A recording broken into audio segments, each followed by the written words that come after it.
All right, today we're going to be medical detectives. We're diving deep into what happens inside our brains during its most common kind of crisis, an ischemic stroke. So think about it like this. Your brain is this incredible, bustling city, right? And it's crisscrossed by these superhighways that are constantly delivering fuel, blood, oxygen. But what happens if one of those main highways just shuts down instantly? The results? Well, they can be absolutely devastating. And yeah, that's exactly what a stroke is. It's not a small thing, it's a full-blown medical emergency. That's why people call it a brain attack. It's this sudden crisis that basically throws the entire system into lockdown. Now, the specific type we're looking at today is called an ischemic stroke. And that word ischemic is key. It just means there's a restriction in the blood supply. So let's be super clear. This isn't a bleed. This is a blockage. A critical fuel line just got totally clogged. Okay, so this really helps spell out the difference. You've got the hemorrhagic stroke, which is when an artery actually ruptures and bleeds into the brain. But then you have the ischemic stroke. That's our focus. It's caused by a blocked artery and, get this, it is way more common. That's why we're zooming in on it today. All right, so before we get into what goes wrong, I think we have to appreciate just how brilliantly this whole system is engineered when it's working right. So let's take a quick tour of the brain's control center and its vital highways. I mean, just look at how complex this is. Right now, as you're listening to this, your frontal lobe is making decisions. Your occipital lobe, that's processing what you're seeing on the screen. And your brainstem is keeping you breathing without you even thinking about it. And here's the thing, every single one of these specialized zones absolutely depends on a constant, non-stop supply of fuel. So where does all that fuel come from? Well, it's delivered by a network of 4 main arteries. You can think of these as the 4 major interstates heading into that bustling city we talked about. Pretty much every other road branches off from these 4 critical lines. And check this out. This is one of the brain's built-in safety features. It's called the circle of Willis. It's basically a traffic circle, a roundabout right at the base of the brain that connects all these major arteries. It's a natural detour, so if one route gets a little blocked up, blood can sometimes be rerouted to get around it. It's an incredible backup system. But, and this is a big but, it can't always handle a sudden, massive shutdown. Okay, so now for the investigation. Let's figure out how this happens. If the arteries are our highways, who are the culprits causing these catastrophic traffic jams? Well, it pretty much boils down to 2 main culprits. First, you've got thrombosis. Think of this as a local problem. A blood clot forms right there, on site, inside a brain artery. The second is an embolism. This is a traveling problem.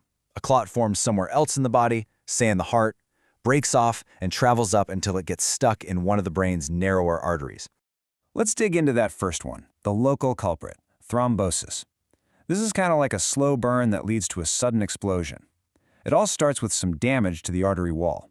Then, over years, fatty plaque starts to build up, almost like rust inside a pipe. But here's the critical moment. The soft cap on that plaque can rupture, it can tear open. The body sees this as an injury and, it does what it's supposed to do. It rushes to form a clot to fix it. But in the process, it can create a clot so big that it suddenly, completely blocks the entire artery. We're talking within minutes. So what about that traveling culprit, the embolism? Where does it come from? Well, it could be a piece of that plaque we just talked about breaking off and going for a ride. Or, and this is really common, it can be a clot that forms inside the heart. This often happens if someone has an irregular heartbeat, like AFib, because it lets blood kind of pull and clot up. It's such a direct, powerful reminder of the link between our heart health and our brain health. Okay, so the second that blockage happens, the clock starts ticking. And I mean every single second counts. We are now in a desperate race against time to save brain tissue. And this right here is exactly why time is so critical. You have the core of the stroke, the tissue that's pretty much immediately starved of blood and is going to die. But surrounding it, there's this area called the penumbra. The best way to think of it is as the at-risk neighborhood. It's struggling, it's suffocating, but it's not dead yet. It's being kept barely alive by smaller, nearby blood vessels. If, and it's a huge if, we can restore blood flow fast enough, we can save that entire neighborhood. So how do you know when to act? How do you spot this happening? The very first step is just being able to recognize it. And thankfully, there's a really simple, really powerful tool that absolutely everyone should know. It's the acronym FAST. All right, let's break it down. F is for facial drooping. Just ask the person to give you a big smile. If you see one side of their face drooping or if their smile is all uneven, that is a huge warning sign. Next up, A is for arm weakness. Ask them to raise both of their arms up high. Now watch them. Does one arm start to drift down? Can they not even lift one of them? That weakness, especially if it's just on one side of the body, is a classic symptom. Then we've got S for speech difficulties. Listen to them talk. Is their speech all of a sudden slurred or strange? Ask them to repeat a simple sentence, something like, "The sky is blue." If they have trouble with that or they can't understand what you're saying, that is a massive red flag.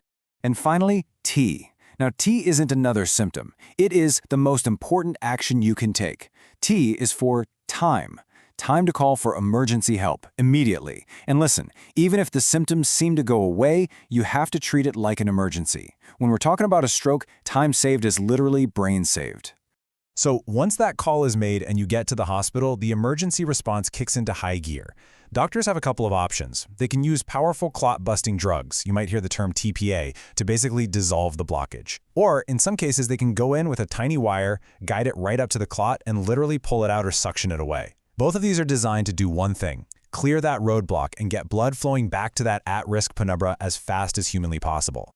So after the immediate emergency is over, the whole focus changes. It becomes about, how do we stop this from ever happening again? Because really, the best defense is a good offense. And this is where we really have some power. These are the biggest risk factors that are actually within our control. Quitting smoking, that's a huge one, because those toxins are what kickstart that damage to the artery walls in the first place. And of course, keeping your blood pressure and cholesterol in check and managing conditions like diabetes, all of this is absolutely essential for keeping those highways in your brain clear and healthy. So, we've taken a whole journey today, right? We've gone inside the brain's highways, we've seen how a tiny blockage can trigger a massive crisis, and we've learned how acting fast can literally save brain tissue. The biggest takeaway, though, is that prevention is just so powerful. So I'll leave you with this question. Looking at those risk factors, what's one thing you can take control of, starting today, to help keep your own brain's highways clear? Thanks for joining me.